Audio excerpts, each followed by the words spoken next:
Today we're talking about a place with rolling hills, windmills, Dutch last names on tombstones, and now home to 2 regional parks, mid-sized regional parks. We're talking about Iowa.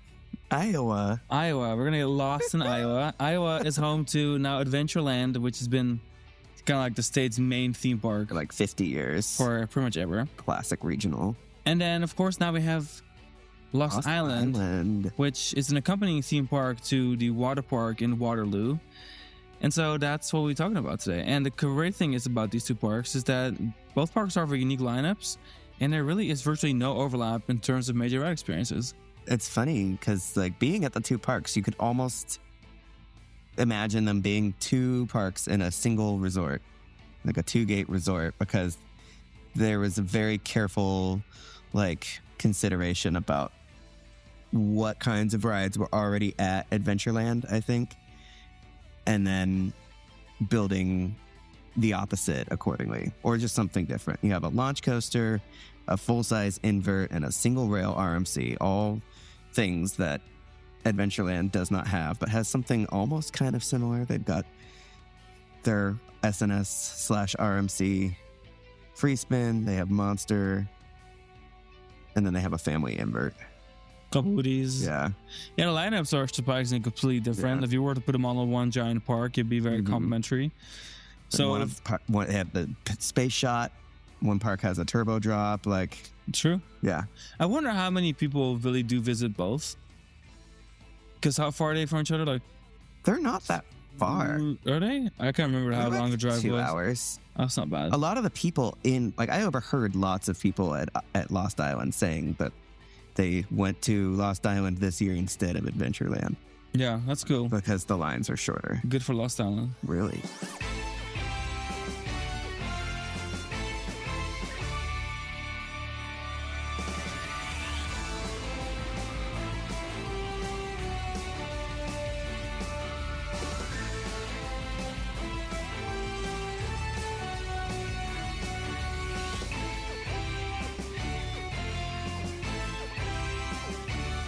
And a very good morning, good afternoon, good evening. My name is Sean. This is Alex. You're listening to another episode of Coaster Kings. And today's episode is all about the Iowa theme parks.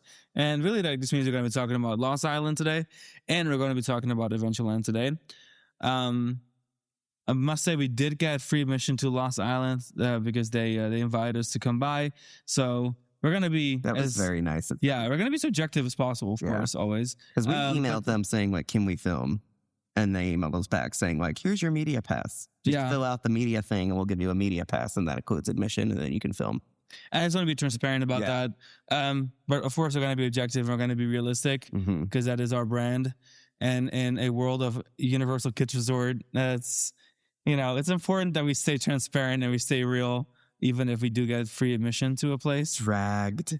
I'm not dragging anyone in particular. Oh my God. I'm just saying. Are you dragging all the influencers right now that got to Universal Kids Resort this week and then are trying to convince everybody? I'm just saying free admission does not mean that I'm not going to be critical. Yeah. And I like my brand to be like that.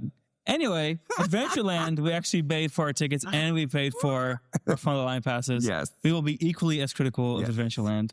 But neither of them, deserve that much criticism. I actually really enjoyed both parks a lot for different reasons. Well, what's nice about Lost Island, I want to start by saying that, Lost Island, here's your feedback. There has been... Lost Island's 3 years old now. This is the beginning of their 4th season, I believe. Or 3rd. But, all the feedback that people had about Lost Island, landscaping and rider comfort on some of their rides and things, it's stuff that they've taken into account, and It's their 5th season. Is it really? Yeah, they had their 5th birthday only a few days ago. Operating since wouldn't that be 2021? They opened in 2022. 2022, 2023, 2024, 2025, 2026. 5th season. So it's the start of their 5th season. But they haven't had their 5th birthday yet. Correct, yes. Sorry. Okay. It started 5th season. So this is the start of season number You're right. 5. They had their 4th year birthday a couple days ago. God. You're right. We can do math. But yeah, this park has taken all of everything in stride. And I have a lot more patience for independent parks that are just they're conjuring up something from the ground up. It's not like Universal coming in with all of their money and then choosing not to spend it on things like adequate landscaping and sod. So also, this comes from a family entertainment center / water park resort in Waterloo, not like, Universal. So there is already like a different kind of, I think, capability, and they did a lot with what they, I think, I mean, to think about the fact that what the previous operation was and like how big of a leap of faith it took building this theme park, I'm quite impressed with that. And overall, I do like the idea of the park. I like the themes of the park. I think it's a clever concept. It's very ambitious, and I feel like they did it. Like, it's exactly as good as it needed to be, maybe even better. And I'm really impressed with how quickly they followed up their opening lineup with Fire Runner. Like, they are really all in. You could never say that they were not ready to like risk it for the biscuit. I do feel like they need a family coaster, like a Vekoma Mine Train kind of thing, to flesh out their lineup, because all three of their coasters are like proper thrill coasters. Plus, and then they have a wacky worm. Yeah. There's no like in between coaster. There's lots of in between rides. There's a lot for everyone, but they need a Vekoma to lift mine. I think the biggest takeaway for me is that the park really reminded us a lot of Chinese concept parks. So the park really is pretty conceptual. They really kind of master planned it out with the 4 themed lands, and then, or I guess 5. Yeah, there's 5 because it's like the 4 elements and then like the kiddie flowers. Flower Land. Yeah. I like that 5th element is flowers. So that's kind of reminiscent of the Chinese parks, and having like a distinct architecture style for each land and theming every ride within that land to that, in this case, elements. Mm-hmm. I think it's really clever, and I think it's a nice thing that we don't really see in U.S. regional parks at all. So that's definitely a big plus. Can they flesh it out a little bit more? Maybe, but it's pretty distinct already. Like, it's pretty obvious. The color palettes alone give it away, using the purple and blue in the air area, and then using distinct blues, of course, for the water. For the earth area, having only green tones, and then the fire area having pretty much black and orange. I think it works really well. I think it's pretty distinct, and even though the foliage isn't grown in that well yet, and even though you can tell the park is pretty new, the areas themselves feel pretty distinct. Like, you can just stand in the middle of the park and like look around. You know exactly which ride belongs to which area. It's kind of nice. It's all likable, and I find really easy to appreciate, because they had a concept.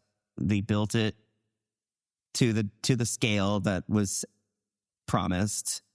And it's just nice. Like, you walk around and it feels like they've accomplished something. You can feel that something was set out to be done and done pretty darn well. Like, and they don't make excuses for anything. Like, I don't think at any point they sat and said like, well, we could probably get away with less if we did this, that, and so. I really think, I get the feeling that this is a passion project more than anything, and it was done out of a desire to do something really cool and do something great. So it's just nice being in that environment. Is it perfect? No park really is, but it's like the foundation is there. It's sturdy. It's well done. They've done a lot of things really well, especially for being so unassuming. You just don't, like, when this park was announced, it was like shocking. I didn't know where Waterloo was on a map. And I mean, we got a tip about the launch coaster, about Matugani being purchased from Liseberg, because this coaster famously opened at Liseberg in Gothenburg, Sweden, as Kanonen. And it was a like early generation Intamin hydraulically launched coaster, but like the tiniest one that they ever built. And it showed up at the water park in Waterloo, and someone had pictures. I remember we posted about it on social media, and then the water park, they were like, don't take this down. We were like, okay, sorry about that. I think it was even before we saw photos of it. I think it was when like some sort of shipping confirmation or like some sort of shipping record, like international shipping record, showed that it was going to this address in Iowa.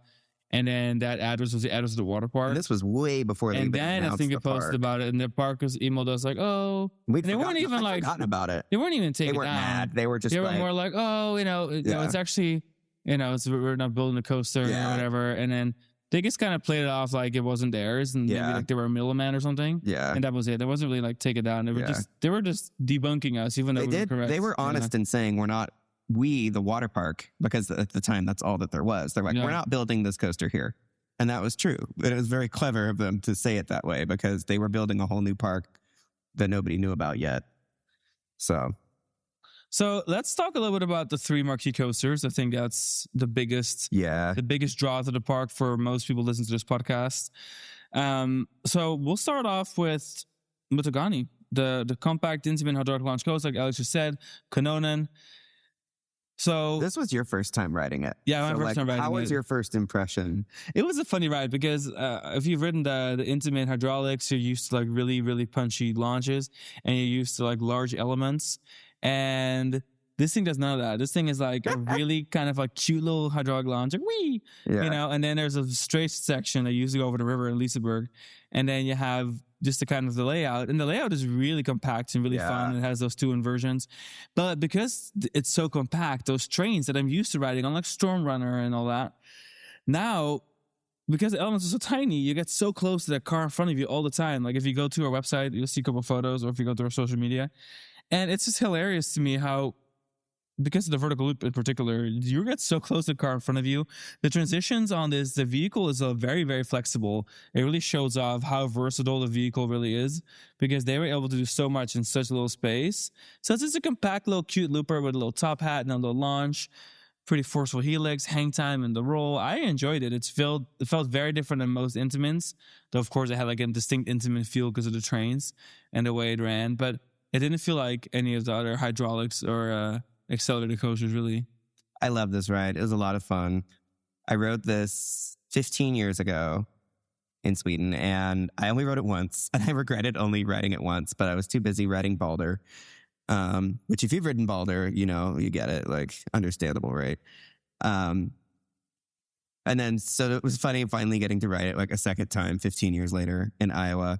It's such a great fit for this park. I love how much the park was designed around, or at least that side of the park was designed around accommodating this coaster. Like Sean said, the launch, run out, and the return, it's designed, the support structure reflects how it was designed to cross a river in Liseberg, and then immediately cross back over it. But here at Lost Island, they put the midway under it, which is just brilliant. Oh, it's such a great choice. Really makes it feel like the ride was intended for this park. They really take ownership of this. All of their coasters that they opened with were secondhand coasters, and they really made them their own. And they feel like signature experiences for this park. Well, and I mean, rides like this, especially in a place like Iowa, like, let's face it, the vast majority of people have not ridden anything like it, which is exactly why I mentioned the differences in the lineup between Adventureland and Lost Island, because more likely than not, the people visiting Lost Island right now have been to Adventureland, but nothing in Adventureland is like Lost Island. So, and then even if you draw all the way the parallels like Great American stuff, even with that, stuff is quite different from Great America's lineup, because Great America doesn't have a single rail coaster. Great America doesn't have an SLC. Great America doesn't, I mean, they have Max Force now, but they didn't used to have like a launched looper like that. So, and even then, they're quite different rides. So I think that in this overall, they are still the only hydraulically launched coaster for quite some distance. I don't even know where the next nearest hydraulically launched coaster is, because that's kind of a dying art, and all the other launch coasters nearby are either pneumatically launched or linear synchronous motors. So these coasters are just a great fit. They make a nice lineup of rides, and Matsugani is just delightful. It's definitely my favorite of the rides there. I think, did you prefer Fire Runner? It's hard to choose. I don't know. I think they're all actually quite stacked well, because I love my SLCs. I think the Puko runs besides this one moment, runs pretty well. I enjoy it. It's beautiful. I love the bonus helix. Mutagani is a really fun ride. They're all just fun rides. They all have a kind of a similar scope to them.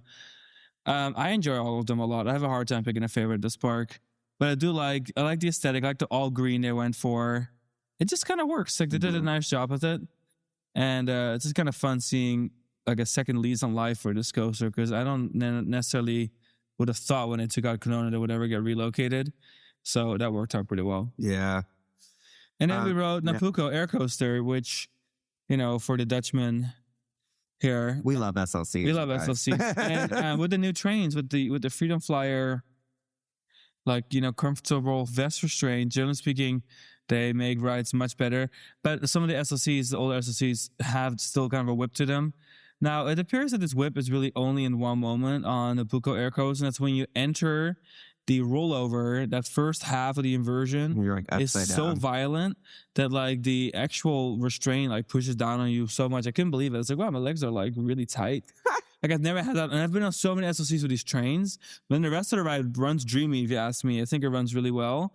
And the bonus helix, it was my favorite part of the ride. I think it's my first SLC layout with a bonus helix, like standard SLC. Because I've done both Shenlin layouts with the bonus helix, but this is my first Luna bonus helix. There's only 3 with this layout, I think. And man, I loved it. One of them is Arkham Asylum at Warner Brothers Movie World, which has been demolished. Oh, Blue Tornado we haven't done yet. Blue Tornado we haven't ridden yet. Jaguar at Ilsa Magica. Where is that? Oh, that's in Spain. Sevilla. Oh. They're getting a new Woody there. And then and then in Egypt. The SLC in Egypt has the helix. So this is the first one we've done. Yeah. And it almost feels to me, and I could be completely wrong on this, but it almost feels to me like this SLC, the second generation, was designed to have the helix for everyone, because it's so natural. And now when you think about how they then designed the ones that has been more cloned, the ones that pretty much everyone's ridden, like all the ones in the US that are in Napuco, those have kind of like a dip and then kind of a slant to the brake run. But the moments that it recreates there are really the intro and the exit of the helix. Mm-hmm. So I'm starting to think, they probably designed the second generation, instead of having that straight up and down drop like they have on El Condor, they probably designed that second generation to have the helix. But then for space reasons, they also designed a version without the helix and just doing like a little dip, kind of like using the entrance and the exit of the helix and then connecting the two pieces RCT3 style. And that's ended up being sold more because it fits in a perfect little box. That's where the bonus helix just sticks out of the plot. Mm-hmm. But it just felt to me like so natural. I was like, man, maybe they actually designed it like this. I could be completely wrong, but that's how it felt to me. Yeah, I enjoyed it, and it was nice. It had a bit of that shuffle there, but apparently they've done track work on this ride already. And so apparently it used to be worse. And so they took the feedback. This place always takes their feedback in stride because they want to be successful and they want honest feedback. And then they take the feedback and they improve the experience, and then they get more positive feedback as a result. It's how an amusement park is supposed to work. You're not supposed to pay people to tell you that you're doing everything perfectly, And so this park is they're really doing it right, and they're benefiting substantially, I think, from the feedback and from taking it. All the new trees that they planted, they did a nice job. They cut up these little diamond-shaped plots in the concrete to plant more trees. Napuco had the track work done. They the splash battle in the water area opened without props originally, and then they went back and added props to make it a more traditional splash battle experience. They added a queue structure to the Gerschlauer Skyfly ride, which is the other focal point. Well, actually, the air section of the park is actually really, all the areas are really well fleshed out because they all have several major focal point attractions. No, really, I think after we discuss, because we should go through every area, because now I think about it, they have perfect little micro, almost like their own little ecosystems where they just have really nice complementary rides, little miniature parks, and then a kiddie park. The coastal lineup is pretty good for a fresh out of the ground kind of out there theme park, but the rest of the lineup is pretty impressive too. Before we leave from the Napuco Air Coaster, I want to mention I do love the colors so much. Oh yeah, it's my favorite color schemes ever created. It is so striking. I can't wait to post a ton of photos. We almost bought the Nano Coaster. See it because I love it so much. Because it was oh, finally they built a Coaster Dynamics Nano Coaster of an SLC. All three of their coasters have Nano Coasters. Yeah, we should. We're just not big Nano Coaster people. Yeah, we only have a couple. But I like that we finally got our SLC Nano Coaster. And the white trains are so sleek on it. Yeah. I know. It's just overall really nice. Color-wise, I don't know who they hired or who was in charge of doing the color palettes. But these mood boards, total vibe. Yeah. Total mood. And then you have Fire Runner, which they took it to the next step with Fire Runner. It's the nicest looking attraction in the park, I think. It has the nicest queue. I think it's neat that the queue starts out as like a large tunnel with like theme elements, and then you pop out the other side, and it's almost kind of disorienting. Like, I didn't even realize like where we were in relationship to the ride when we popped out, but like you're right under that drop in the middle. Yeah. Right before it enters the little keyhole moment that it has, and it's so beautifully framed by the walkway to the If I'm not station. mistaken, was added this season, that keyhole moment. Really? Yeah. Yeah, that's kind of crazy. I love this park. Like, they're always, it's very European of them to like just keep adding stuff. they keep just adding stuff for the hell of it. Like, they embellish and enrich the experience just because just for the love of the game, because they can. Yeah. Fire Run itself, I enjoyed a lot because it feels like they kind of perfected that layout. It's of course the Wonder Woman / Railblazer layout, like the small Raptor layout that has then been updated to have a large flat turn on top, which I will say is quite scenic. And then having the drop after that instead of doing the kind of like the little dip on top. Yeah. And I like it like that because even with the long train, it may have been just necessary. And having a longer train means that it runs a little bit less crazy than like Railblazer, which is for the best. And yeah, because I really enjoyed both my front and back row rides on it. It really felt to me like, how to describe it? It just felt like it maybe like a tiny little less insane. Like it's still the same forces and airtime, all that.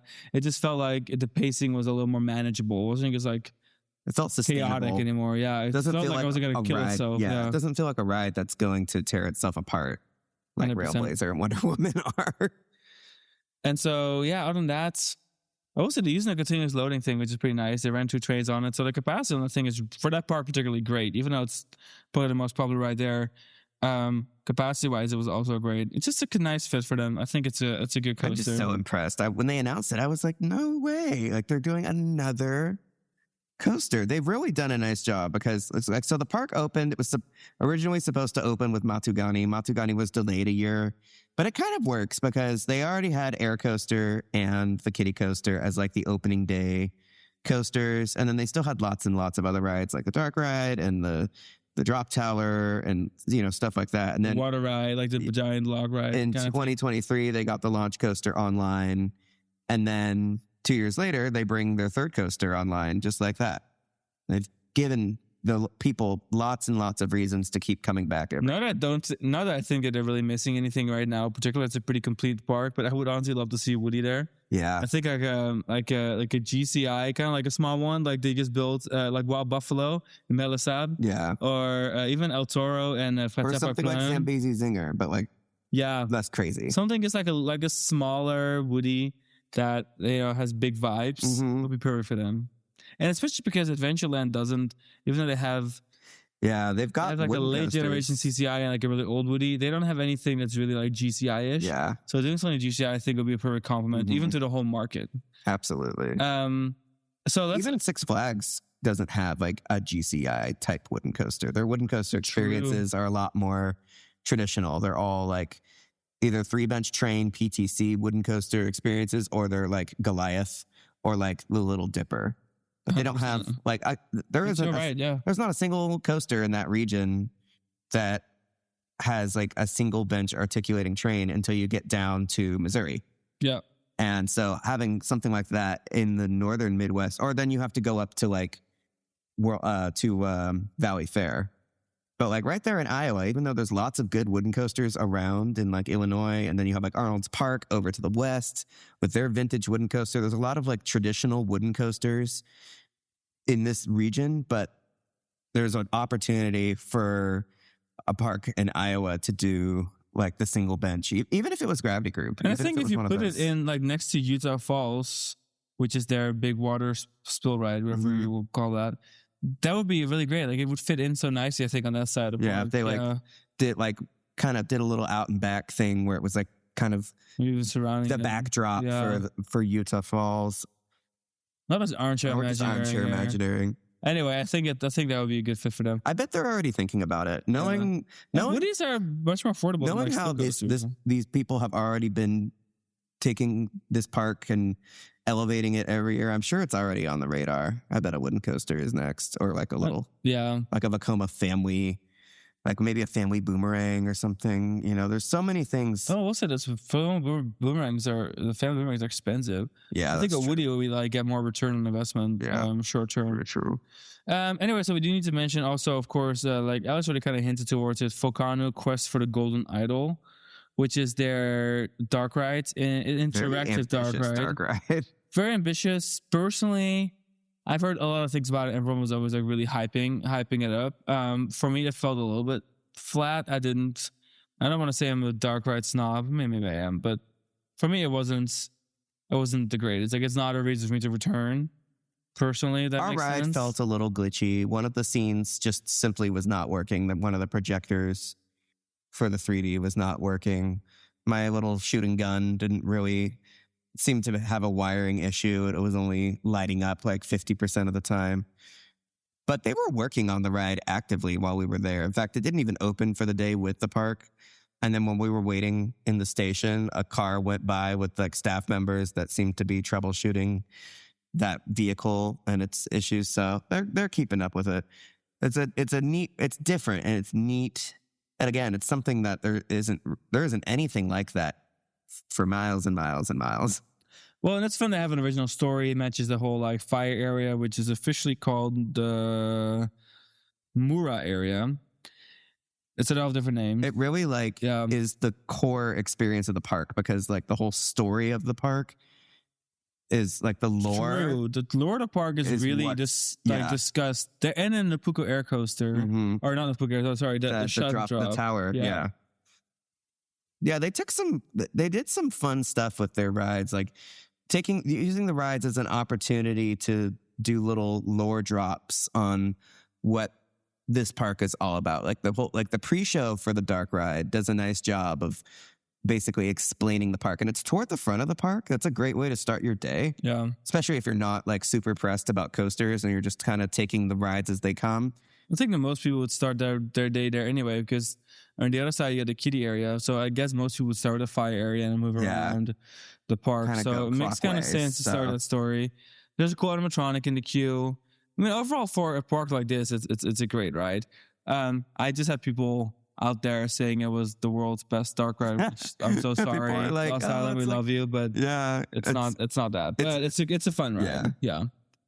It's definitely a cute ride, and I don't know, I'd ride it again the next time we were there. Oh, yeah, I would ride it again. It's just not the reason I would necessarily come back to the park. I think the coasters to me is still outshining that. Mm-hmm. Let's see. So Utah Falls is actually not open for us because that's their water ride. It was still a little cold. It was not quite summertime, and that ride apparently gets you very wet. So I mean, I don't like getting wet, so I'm cool, but I do like how it fits in the park, and I do like the presence that it has. It has e-ticket vibes. And then the drop tower that we keep mentioning, that is called the Skyborn, and it has a really elaborate queue and pre-show. And a story. I've never seen a story wrapped around. I really like that. Not since Islands of Adventure have I seen such an elaborate story wrapped around an S&S tower.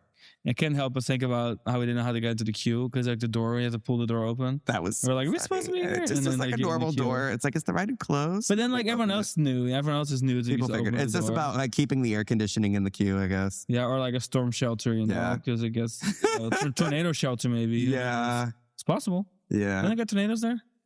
But they don't get tornadoes there. Oh, definitely they get tornadoes. Oh, it's probably a tornado shelter. 100%. Then. It's a storm shelter. That's why all those rides have like that queue door. Yeah. Oh, that must be it. Okay. Yeah. So let's see. So the 5 realms, we've already kind of discussed them. Their official names are actually Udara for the air area, Awa for water, Mura for fire, and then Utah for earth, and then Tamariki for spirit. And that's like the flowery kitty area. That's the kitty area. And also, I guess, like kind of the entrance plaza. I guess it makes sort sense, of part of Tamariki, but I guess not really. They do a nice job on the midways, the floor, the concrete stamping. All have different themes. Does a nice job of highlighting that you have crossed into, that you've transitioned into a new area. They did a better job with their concrete stamping and flooring than Epic Universe did. Yeah, agreed. Which is insane. It is insane to me. But, sometimes fact is stranger than fiction. So overall thoughts on the park? Oh, so cute. Let's see what else. Is there anything? We talked about how the park is so good at listening to feedback and the trees. I love following them on social media because like they were so proud of the trees that they bought, the big trees, like relatively large saplings that they bought to drop in the various areas around the park. And I'm just like, yes, like it's in 2026, like this is what works. You tell people what you're doing to like really enrich the overall experience. You just never know what's going to be marketable to people, what's going to get people through the door unless you listen to them and you do it and you tell people about it and you really try. So it's just a lot of, I love this park. I really am rooting for this park and I think they're doing well. I think it's taking, you know. Also, we must shout out their water features because they have a lot of water features, but also they have a central lagoon in the park that then flows down via waterfalls to an actual, I think, natural water body on the backside of the park. That whole thing, like right now, it looks maybe kind of open because the park's so new, but long term, having that kinetic energy of the water flowing through the whole park from the front of the park to the back of the park, that is so important. That is such a critical detail. Yeah. That like in years from now, that's gonna, when the trees are all grown and the park is gonna be more lush, those waterways are still like that. This is crucial. Like a waterway is like a really important for theme parks. I think we were there. We mentioned that. Yeah. And it's like one of those things where that just makes or breaks like a park experience. Like you have to have waterways, and they knew that. And right off the bat, I think the whole park, every area of the park interacts with the waterways of some sort, and that's important. I think like most of the great theme parks in the world have that in common, having a central water feature, with like Disneyland and all of the Castle Park hubs having water features, like little moats around the, you know, Cinderella Castle, to like Universal and Islands of Adventure and Epic Universe, all surrounding like a central hub water feature. Chimelong Ocean Kingdom, of course, having their giant lagoon. A park like Epcot. I mean, water features are just, it's like you're just missing something huge if you don't have a water feature like that. Some parks, you know, if you're not a spec park, if you're not a concept park, it's easier said than done. But water features just make a great experience. So I'm glad that for Lost Island, that was such an important part. But then, of course, it was, because like the whole concept of this, like the name, even like Lost Island, like there has to be water. You have to have water has to be a central experience to this park if it's going to have the theme of like being an island. And I think they did a great job. Another about I kind of want to mention before we forget is the giant Ferris wheel. Oh yeah, because like I love a good Ferris wheel, and then Asia they're really common. That was in the water. In North America, they're kind of rare. Like St. Louis has a really big one. It's fun, but most theme parks in North America don't really have big wheels anymore. And so having a big wheel here was really great. It's a great focal point for when you walk into the park. I just love having it. Yeah, on like an actual island, like the water. This part of the water section of the park being separated by actual waterways with like this little flat ride garden and then the Ferris wheel there. It's all framed really nicely. Yeah, there was a lot of thought put into all of this. Do you want to mention anything else about Lost Island? No, I think that's perfect. I think it's time to go to Des Moines and go to Adventureland. So it was my first visit to both these parks, of course. And Adventureland, Alex had been a couple years ago. In fact, it's really cute. So one of our very first dates, I think our very first date ever, we actually hung out like all night through the night. Remember that? It's like 5 a.m. Yeah. And you had just gone to Adventureland. You had taken photos of Monster. And we just scrolled through your blog and looking at all your photos of Monster. That was, so it's going to be a cute throwback. You don't remember that? No, I mean, that was the right time. Like that was, you had just gone. You had just published your blog post. And like, so like before Alex and I met, we both had our independent things. Like I had Costa Kings, he had Thrillography. And so eventually that became, Costa Kings as we kind of combined everything. But, so he had done like a blog post and we went to scroll through his blog and look at all the photos and and that was at like 5 a.m.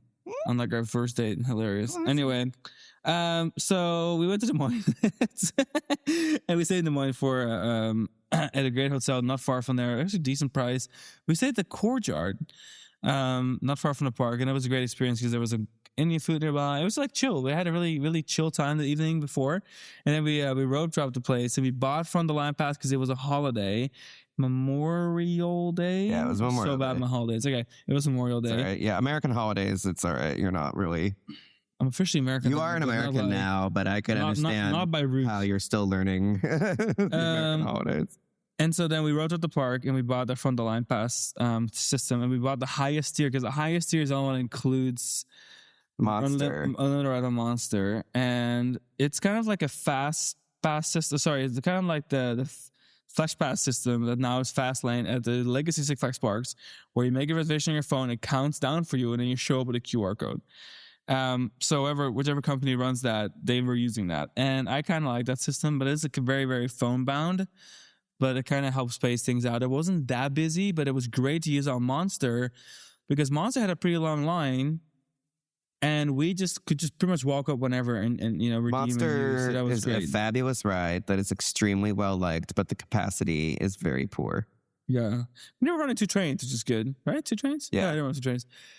So like it was fine, but because people were using the most expensive Fast Pass and it would take up 1 row of every train or sometimes every other train, it would still mean that the normal lines wouldn't move that fast because it's 8 people per dispatch and dispatches are like a normal coaster dispatch. So the crew was great, and they were pretty efficient, and I have no complaints with the operation. It's just inherently not a high-capacity ride. Yeah. And it's a big ride. This park could have gotten away. They could have done a basic, 320-meter Eurofighter, and it would have been fine. But they chose to build, But this was going to be the most incredible, easily the best Gerstlauer coaster in North America right here. I mean, the layout is insane. It runs incredibly well. It's massive. It's just as good as it was 10 years ago. It's kind of like Spaghetti Bowl vibes, too, because if you look at it from certain angles, it's just track everywhere. It does a lot. Now, Monster was obviously the highlight of the day for me. I thought it was spectacular. Yeah. I really enjoyed it. It ran really well. One thing about Monster is that there is a little section towards the end where it slows you down because it wants to create hang time. And then it has 2 elements following it, kind of like a dive loop and then a corkscrew on which you hang. I could have done without the brakes. I could have flown into those. I kind of like I like fast elements like that. Part of it was just related to wear and tear. Yeah, they don't want to put so much pressure on the wheel bearings and stuff because the elements suddenly get so much smaller. So they're little magnetic trim, and then you just more gently enter those last 2 elements. But yeah, it'd be fun to ride it without the trim if that was a possibility. But I don't think it is. I don't know if it's ever been a thing on the table for them. It was always designed. Because they did that instead of having a mid-course brake run or something. They're all right, this is the kinds of elements that can fit in the space and the length of our ride. And so we just have to slow it down somehow this way. And I do love the vertical lifts. It is so great to just look around, see the park around you while you're taking that vertical lift. And the drop is good. I like the trains. They're comfortable. I like those Gerstlauer trains. Yeah, I mean, definitely like the highlight of the day for me. But of course, there's more rides there. And I will say overall, I was pretty pleasantly surprised by the park. I don't know if it's because they always have really good bones or if it's because now they're part of Hershey Entertainment. But overall, I thought that the vibe was pretty good. Monster really ushered in a renaissance for this park because when they built Monster, it was their first new coaster in quite some time. It was their first new coaster in 20 years. And then after they built Monster, they were on a roll. They added the Phoenix, which is a Gerstlauer standard production model spinning coaster. That ran really well. That ran really well. We wrote that. And then that was in 2019, so 3 years later. And then in 2021, they added Dragon Slayer, which is the Tumbili style FNS free spin, which for its short length ran a crazy ride experience, extreme, almost Arashi level disorienting, which was awesome. And then 2 years after that, in 2023, they opened Flying Viking, which is a fabulous and much needed family coaster from Zamperla. It's a family coaster and log flume combo attraction where they occupy a single plot and have a nicely integrated, interwoven station infrastructure, entrance, exit, queue, maintenance bay, all in a single design plot. It's a clone of the exact coaster and flume setup that was built at Coney Island in New York. And it's right in the front of the park. It has just a great fit, a great feel to it. It was the longest line of the day, though. I will say, yeah, this just reminded me that I mentioned earlier it wasn't that busy.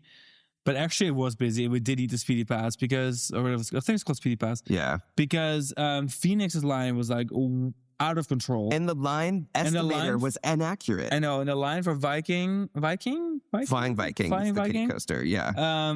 Honestly, crazy long too. So we got really lucky that we actually bought that because we must have skipped at least 2 hours worth of lines just on those 2 rides. Yeah. And then we did the underground a couple times. But honestly, between Monster, Dragon Slayer, and Flying Viking, if you've never been to this park. And Dragon Slayer's line was crazy too. Yeah. Because it's 2 separate lines, one for each side of the ride. And they run pretty much one vehicle on the whole thing, right? Mm-hmm. I guess they run 2, but like they only have one station. Yeah, so it's a lot of kind of slow loading rides. The spinner, I mean the Mauer spinner again. It's another like kind of slow. A lot of their coasters here are like either one train or like 2 individual vehicles. Or in the case of Dragon or Phoenix, the spinner, they were running like 4 vehicles, but. Let's talk about Dragon Slayer for a second because everyone's seen the videos that run so insanely insane. Mm-hmm. And man, it was crazy. I cannot believe how much we flipped. Because first I'm like, oh man, it's like a short ride layout. And we had just been to Sugar's Great America 2 days prior.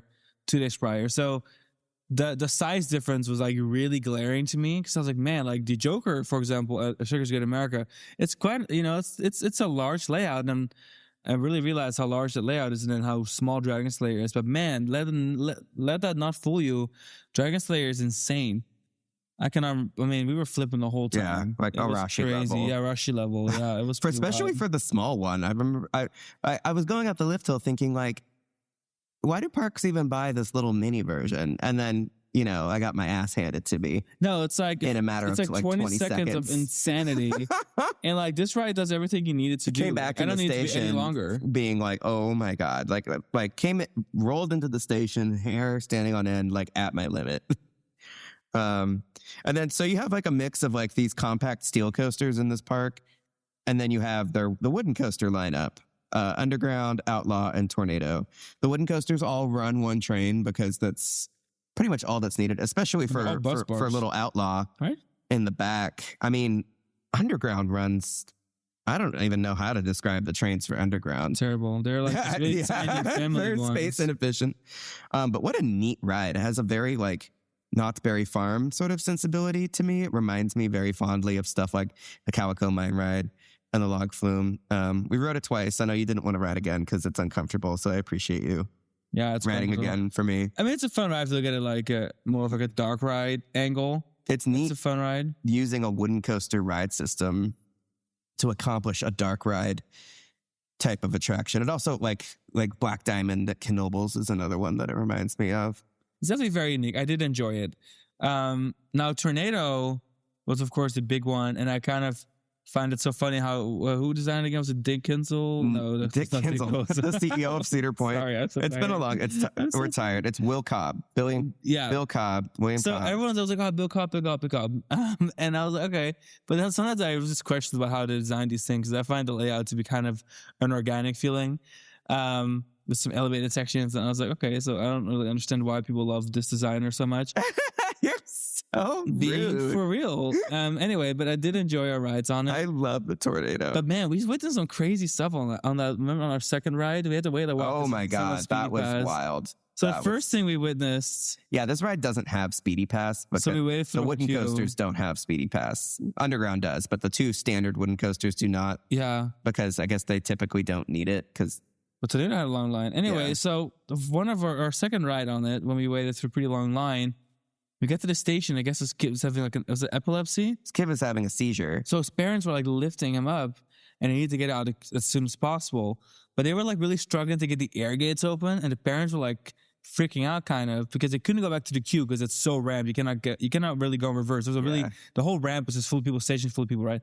So they were okay, like cross to the train, but then like they wouldn't open the air gates, and it took so long. And like we were all there like stressing for them because the kid's like practically irresponsive, like being held in the hands. And like I thought that was, no offense to anyone listening that works for Adventureland, I thought that was a little bit scarily unprofessional how that went. I was just stressed for them. I mean, there was a medical event happening, and like it took way too long to react to it. It took a long time way too long to react to it for them to get. Anyway, so then eventually they ran off and did their own thing. It must have been like a more frequent event that this happened with their child. But then there was another event where there was a physical assault on a team member like 5 minutes later, because there was a there was a rider who couldn't ride because they were too large. And they were, I would say, on the spectrum. Definitely. I'm not a medical analyzer, but profoundly autistic. And first they were like hitting their parent because the parents were like, we can't ride, and they really wanted to ride. Yeah. And then they turned to the ride up and they start kicking the ride up. The ride operator. And we're like, what's going on? The ride up is just and a everyone teenager. was watching, and everyone like audibly were like, "Oh, like oh my god, that looked like it hurt." So it was just a lot going on. It was. Oh my God. It was the Wild West. Where was the biggest adventure in Adventureland? The queue for Tornado was the biggest adventure of all. It was wild. This is the most memorable. That ride operator really handled it in stride. Yeah. Then the team came on, like the security team. They did a statement, and I was like, we can provide a witness if you need a witness account. You handled that really well. Because of course you feel bad for the child too. Yeah. It's having like a complete connection. Yeah, she's just overwhelmed and sensory overload, and it's, people just come to parks to have a good day and try their best, and maybe that just wasn't the right choice for that girl at that point in time. Yeah, I mean, I feel bad for all parties involved. Let's put it that way. Like on all accounts of all the events, all parties involved. Because her mom's just doing her best. The little girls, everyone's just doing their best, trying to have a day out, and sometimes it's just too much. But so then we rode. We wrote that. Was it called Skyflyer? What was it called? Storm Chaser. I'm over here like Skyflyer. Storm Chaser. Oh yeah, you have it in the notes. You're like, double check the name. Oh my God, that's so hilarious. funny. I don't know why I thought it was Skyflyer. So this is a one-of-a-kind 32-seat Mondial Windseeker. It's the only Windseeker built that does not have the like Cedar Point, Cedar Fair configuration of the 32 gondolas. Yeah. And this one's really fun. I like that it's overall smaller. I don't really care for Starflyers because I'm afraid of heights. But I like the spacing between each gondola was larger than that of like a normal Windseeker. All the seats are like pretty close together on those, which is fine. It might not be, here nor there for the average rider. But I did notice it felt a little bit more like a Starflyer, where you just have like these nice big gaps. They're better for visibility and stuff. Yeah, it was a fun ride. It's fun to see the park from above. And then we did their Space Shot ride, because that's an OG. That's one of the originals. I have a t-shirt. I'm wearing...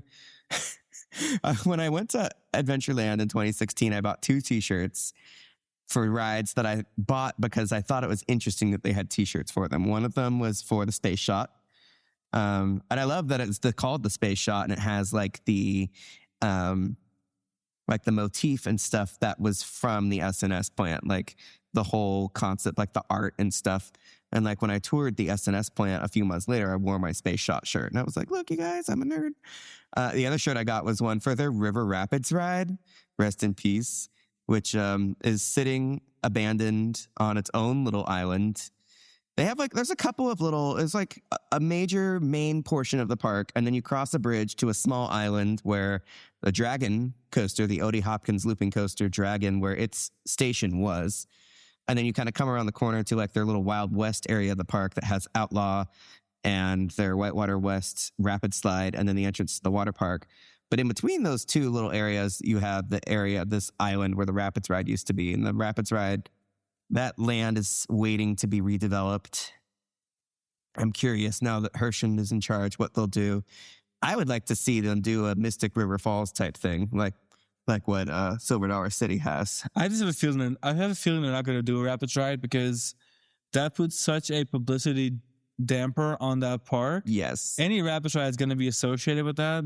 It's going to be like in the general public's mind that is either the original, who don't or it's know. going to be in people's mind that it's not safe. So there was an incident on the Rapids ride that resulted in a fatality, and it was at that point that the original management of the park sold the park to Herschend. So it was a good way, I think, to kind of save the park by basically selling the park, and operating under new management was a good way to like earn back the trust of the public, especially when you can draw associations like Silver Dollar City and Dollywood, which are places that people in Iowa have either maybe heard about or maybe even possibly been to. So the park has a really bright future as part of the now much larger tree of parks owned by Hirsch and Family Entertainment. It's in great company, along with like the aforementioned parks, but also Kentucky Kingdom, Wild Adventures, Silverwood, Kennywood. Like, there's a really nice collection of parks now that are. Oh, you know what? It was sold to Palace. That's what happened first. It was. I missed this step. So Palace, which is Palace Entertainment, the U.S. subsidiary of Parques Reunidos, acquired Adventureland after the Rapids Ride incident, and then Palace was acquired by Hershon. So that was a really good. That was a good trade-off for Adventureland. They went from being an independent park to being, bosom friends with Dollywood, which is a great place to be. We have to talk about Outlaw. I was waiting to start that. So Outlaw is like one of the latest CCI projects, and kind of like the pre, I think we call it pre-GCI or pre-CCI. Yeah. Because it's like, it came right before GCI rides came, like Wildcat at Hershey Park. It was designed by Mike Boodley. And it really does run like a really unique kind of CCI. Like, it feels almost like they were kind of like testing out the waters a little bit with like a weird little pre-lift, and there's like the shaping of the drop. Like, you can really tell that like there were some ideas, and Outlaw like kind of tried them. They were pregnant with Wildcat right there. Yeah, and so that was kind of fun to ride like that, because it just feels almost like I said, like a pre-CI, like a pre-GCI. So that was my biggest takeaway from that ride. Layout-wise, doesn't really inspire me, but I did enjoy just how it just felt like. You can just tell that it was just the last step before they moved completely over to doing something different. CCI would never really do another coaster that felt quite that twisterish. Yeah, they would continue to do a lot more of the big straight drops and inclines and like elevated fan curves, things like the Boss, which we would ride later on that trip, that are like, in my mind, like the quintessential CCI language of design. And then the great thing about that is that because Tornado is so traditional and so different, and of course having the indoor underground Woody, this really was such a nice different kind of ride. Location of park is like a mystery to me. It really feels like it's out there, but there's a couple of rides around, and the entrance to the water park is there. You don't even know that a ride exists if you just walk around the park. You can completely miss Outlaw, not know that it exists. That's such a pass holder hack. Like, you know what I'm saying? If you know it's there, you can ride it all day, and you don't have to worry about lines. Because legit, I kind of forgot that it even existed. You forgot about it. Because I remember I was like, oh, let's go find Outlaw. And you're like, oh, yeah. I was like, but where even looking is around that like, thing? where is it? And I'm like, I'll show you. It's way in the back. Yeah, so the parks layout is kind of funny like that. Yeah. It feels definitely kind of like Six Flags Over Texas, where like there used to be kind of a layout that completely unorganic. I think this park, it just grew like a weed. Yeah, you can see like where the park began, and then in the 90s when they did Dragon, they were like, all right, well, we're going to keep expanding this little midway into infinity.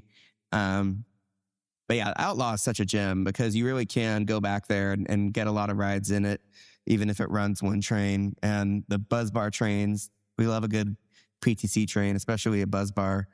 And so they've got 2 wooden coasters that run Buzz Bar trains, and then whatever train you want to call that underground coaster train. But I would say, I love this park, and they have a great coaster lineup, but I think they need to flesh out some more of the non-coaster stuff, because when I went in 2016, there was definitely more flat rides and stuff.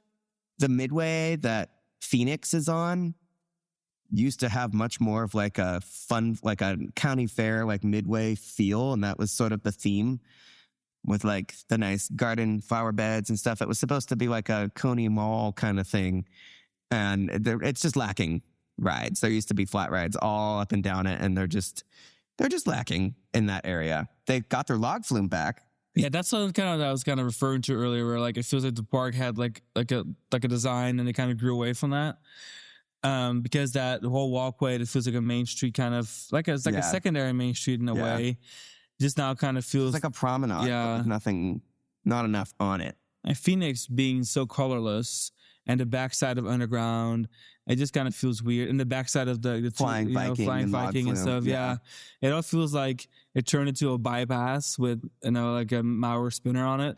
Yeah. Than being substantial. It's so true. It feels too much of what's flanking it is the backside of attractions. Yeah, the entrances are all in like the middle infrastructure that I think was always kind of meant to be the bypass. Yeah. Now everything is on. Underground's on that, Viking's on that. Because like back in the day, all of their original coasters, like the park opened with a Flitzer, and then they added a SDC Galaxy. Both of those coasters were on that drag. And then all like flat rides and stuff. When I went, before the Phoenix was built, they had a Chance inverter in that spot. They used to have a Mondial splashover. They used to have a Ferris wheel over the... Do they still have a Ferris wheel? Oh, God. Yeah. Still there? Oh, God. I wanted to say yes, but maybe not. They used to have a sky ride. They used to have like a 2-bench like cable sky ride that you entered over there, and it went through the monster. That ride was a casualty of the Flying Viking and Log Flume expansion. So that was a pity to lose. They do have some neat flat rides. Like what they do have is great. They've got that Huss breakdance that's inside of the arcade that is super cool. They have a nice set of bumper cars. Like there's some good stuff there. They just need more. They need some nice. Yeah, that Ferris wheel is at the foot of the promenade, and it's still there. But there's just not enough. There's between the Ferris wheel and Phoenix, there's like a little Crazy Daisy ride and like a haunted house that's only open during the Halloween. Like there just needs to be more. They need more flat rides. They're actually in great shape right now with water rides and coasters. Because now they've got their Log Flume and they have the water park and the Whitewater West raft slide in the back. What they really need now is flats on that promenade. But you can tell because the other rides there, including all the flat rides, had lines. I mean, it was a healthy crowd. The park was busy. I mean, when we pulled up, parking lots were full. It seems like just a really successful theme park, and it's decently well maintained. It feels old enough that, like I said, the infrastructure kind of feels at this point RCT'd out, or no Roller Coaster Tycoon. But there's water features, there's lakes, there's landscaping. It doesn't feel too crowded, despite being kind of crowded. I don't know, I really enjoyed it. It's unique, and not because it necessarily feels like it has like a distinct Adventureland vibe. It's just unique in a way that the ride lineup is pretty creative, and it's just it's just Adventureland, I guess.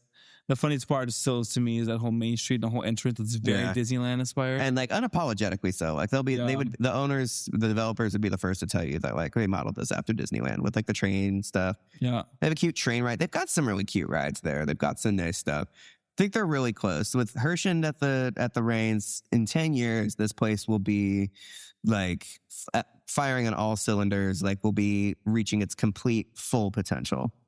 I expect some more flat rides, another kiddie coaster probably, and another like e-ticket coaster. I just don't know how much the influence will be there from the Herschend entertainment, especially because we kind of know that every park is being told, just do what you're doing, everyone has the power to spend their income the way they need to spend it, to reinvest into the park kind of thing. I think Herschend acquired this entire chain of theme parks mostly to give more of a handoff approach and have these assets, and maybe then pick out the ones that really are going to be like the next Dollywood, the next Kentucky Kingdoms, maybe is fair to say, like potential parks that can adopt to like a rebranding kind of thing. I just don't know if Adventureland's one of it, because Adventureland's kind of distinct. I think they're running a tight ship. I think having Herschend as like the umbrella company is more of like a safety net than it's going to be necessarily an influence, but I guess time will tell. I think they've just been doing exactly what they need to do. So in a way, I think you're right too. It's like they've been building coasters steadily every few years after going 20 years without building a coaster. And I think that the trend will continue. I hope the trend will continue. And now that Lost Island is in the picture, they've kind of got some competition now. They have a reason to say like, well, we can't just do nothing and expect people to show up because it's here. Because there's a park 80 miles away now that's like got some interesting rides that we don't have anything similar to. So, but overall, I enjoyed both the Iowa parks a lot. I think that again they complement each other quite nicely.